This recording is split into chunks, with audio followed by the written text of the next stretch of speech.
Great to have you here, man. It's always good to see you. It's always good to see you, and it's great to see all of you. You know, I'm excited, of course, that you'll be back. Not only you played tonight at Gramercy, but you'll be back with Stone Temple Pilots this summer playing the Williamsburg Waterfront, which is going to be amazing. Scott, this book is amazing. I read this book. I couldn't put it down. I read it in one day because your memoirs and the story of your life, it's so compelling.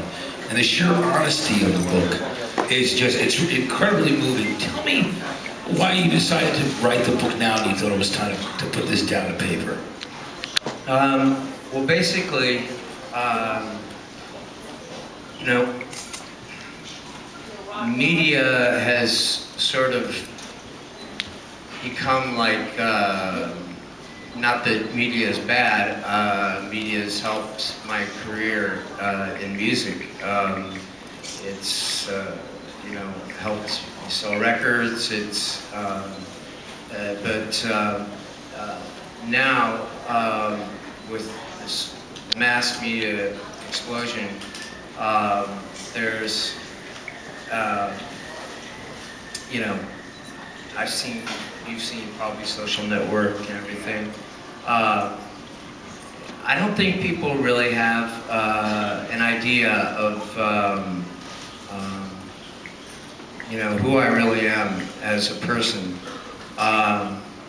You know, there's the person that performs on stage, and there's the person that writes records, but more than that, I'm a son, I'm a father,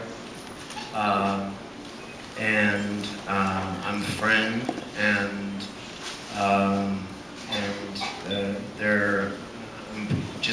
I'm just like all of you, and I've had, you know, the life I've had. A lot of the stuff in this book, anybody could have experienced. So I decided to not make it a, you know, uber glamorous rock and roll, you know, talking about, you know, the good old days in the early 90s and the parties and that stuff, because that's not what it's about. I mean, to tell you the truth, we go straight from the stage to the bus now. So, and with rock and roll records not selling, I have to be on the road all the time. So I got the idea that, you know, I would write a memoir, and I talked to my manager, and we, you know, kicked it around. We talked to David Vigliano, and found a person that I could work with. And normally, I think people that are of the rock format choose, you know, co-writers that are tend to write mostly about rock. Music books and things like that. Yeah, and I chose David Ritz because his background is in jazz, R&B, soul music, and I think that, you know, for one thing, that's where rock and roll came from, and I thought that he would have more of an unbiased perspective on You and your life, right? my musical side of my life. Yeah.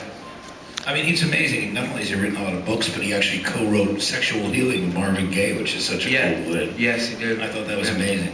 Now, Scott, once again, I mean, the narrative in here, even though you had him as a co-writer, when you read the book, you really feel like it's you talking directly to the reader. That's what I got out of it. And I mean, the things that are in this book are very, very honest. As you said, you talk about losses in your life, like that young boy Craig, who your regular dad Kent. My stepbrother. Yeah, his death at a very young age, which is a really hard thing for you to deal with, and of course, your brother Michael a few years back, which I know was a very difficult thing for you, and your relationship between your stepdad Dave and your dad Kent. So I mean, it really deals with all those personal things. How did it feel laying that stuff down for you? Was it a therapeutic experience? Was it a painful one? Actually, there were so many highs and so many lows. It's part of the reason why it took as long as it did. I wasn't sure how I wanted to go about it. We knew we wanted to have we knew we didn't want it to be just a blank story. We knew we wanted there to be little rabbit holes, so we kind of started with some of that, and then we did initially, so he got an idea of what I was about.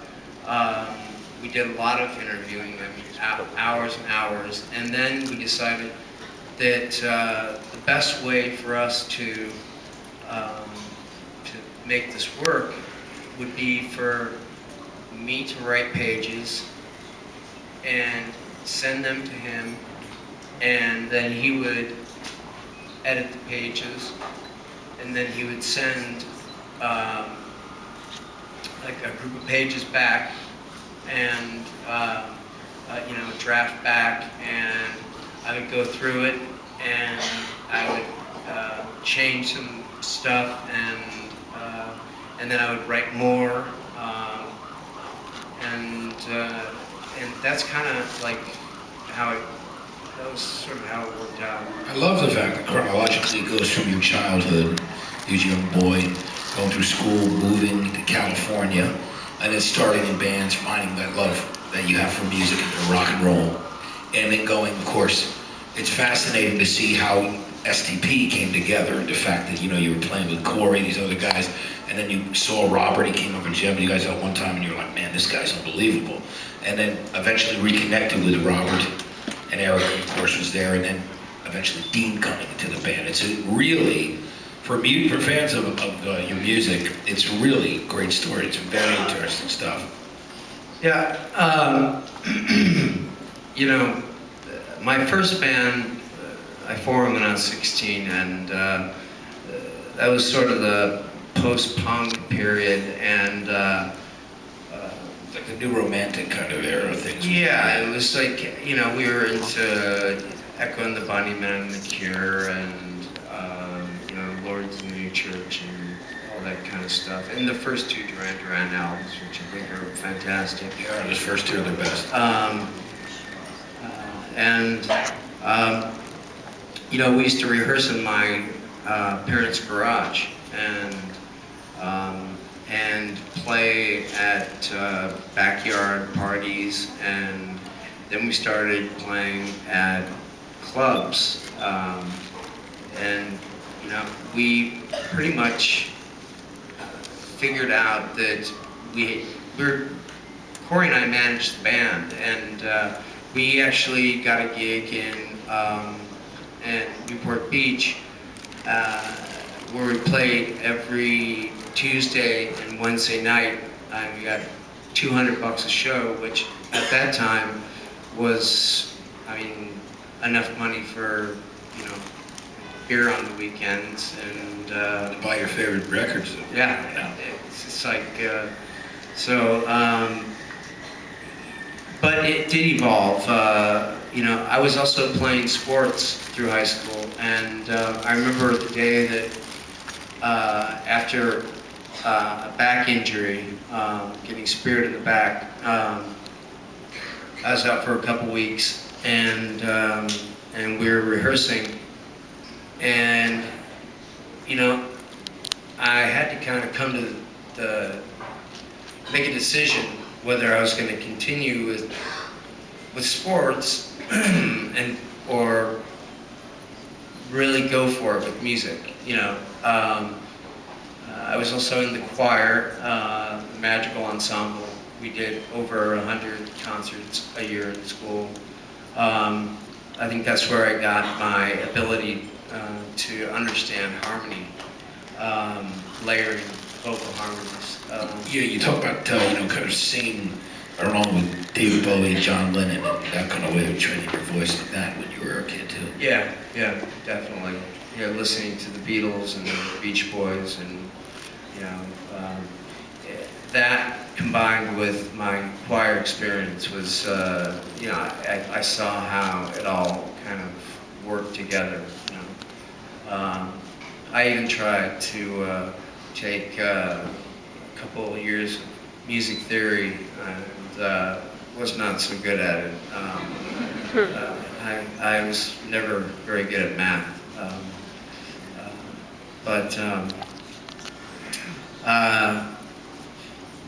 Yeah, and so what happened was Corey and I decided that we were going to break up Swatasan, and we told the rest of the band, and so from that point it was just Corey and I. We just took a chance and got a hold of Robert, found out he was living in Long Beach, and ran into him at a gig, and we asked him, ended up meeting him at his apartment like a couple days later, and at first he was like, I don't know if I want to be in a band again. I was in a band with my brother for years. He was in a cover band. With Dean, you're talking about. Yeah, with Dean.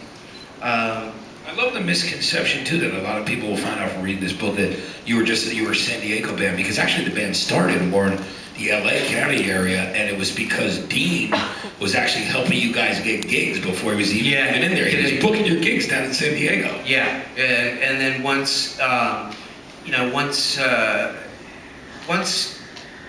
Robert decided he would join the band.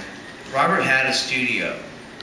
He had a 8-track, quarter-inch, tape machine, and we just honed our writing chops. And then the next step was, to get a drummer. So we got it after a few tryouts. We met Eric, and actually the first time we ever rehearsed with Eric, Corey plugged his guitar into the wall and went to grab his guitar and adjust the mic and threw him across the room. The place wasn't grounded very well at all. That's amazing. Yeah. But he lived through it, of course, which is the good news, actually. Yeah, yes, definitely. Now, in the book, too, I know for your fans, I love the fact that you talk about the origins of the lyrics of a lot of the songs. You talk about Vaseline, but Interstate Love Song, you're very frank in the book, which is also about your relationships, your marriages to Janina, is that how it's pronounced? Janina and Mary, of course, and the relationships and what you were going through, and and some of the infidelities and the other things that happen in relationships, the trust issues. But you're very open about it, and Janina was the only girl that